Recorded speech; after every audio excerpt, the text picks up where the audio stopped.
Matty White today, freshly back from the Hawaii Ironman.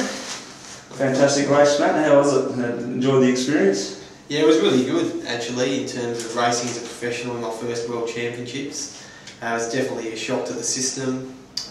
Racing on the start line with probably 180 of the best athletes in the world was something that was new to me, and probably my approach to it was a little bit naive in that I expected it to be like a normal Ironman, which I've done about 10 before, but it all comes down to experience, and they say a lot depends on that in Kona, and I certainly learned the hard way, probably the first 500 metres of the swim when someone was playing bongo drums on my head and kicking my goggles into my face and basically beating the living daylights out of me, and I certainly wasn't prepared for that, but set me back a bit in the swim, and it's certainly something I'm going to work on for next year, and I'll definitely be ready for that type of intensity and that type of level of the race. It was certainly different and something that I wasn't used to. Off at 15 minutes, they get a 15-minute head start to the rest of the 1,700 competitors that are out there that have to fight for water. So we are a bit privileged in that regard, but in saying that, there's 180 of the best athletes in the world there, and just that alone changes the complexion of the race, whereas in a normal professional field in an Ironman we get about 30 to 40 professionals on the start line, so the swim itself is a little bit less physical, and the race itself is a lot different in terms of the complexion of it.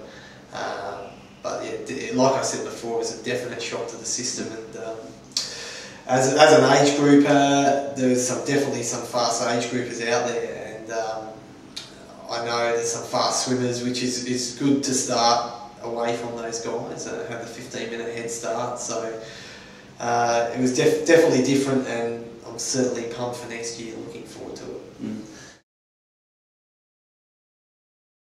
it.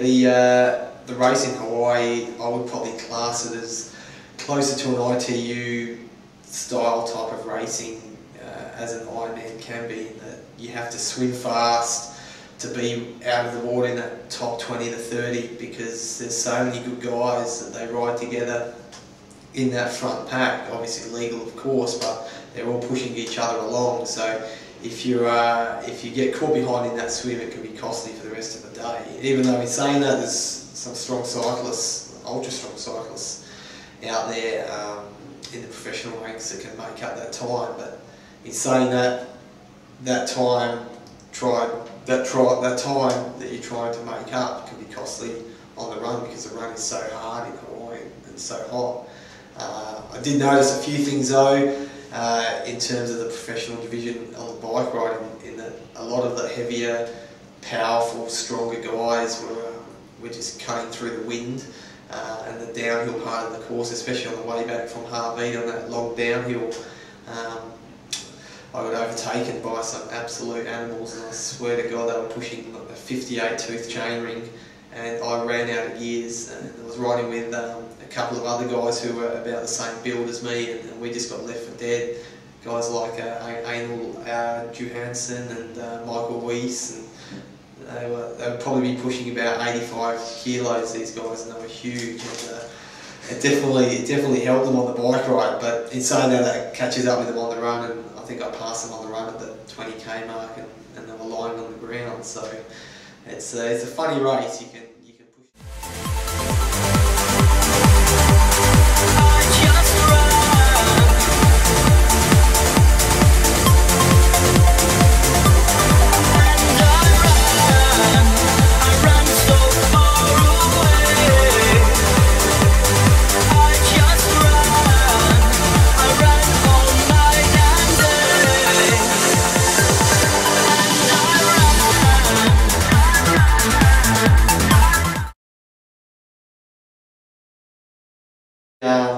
We played around with things a little bit with the componentry. We're running the SRAM-Red componentry on the new Merida Time Warp, which comes out of production in 2010, and it's pretty exciting to be jumping on the new frame with all the new componentry. We chucked the lightweight wheels on, which are the lightest wheels on the market with the deep rims, and it was a really light bike. And in saying that, I was actually a bit worried heading out to the course, being Hawaii having a reputation being so windy, that I might get blown around the course. Obviously, with me being light, the bike being light, and that obviously had its effect going on the downhills and heading back into town. But in saying that, it was one of the smoothest bikes I've ever ridden, and I'm looking forward to using it all season.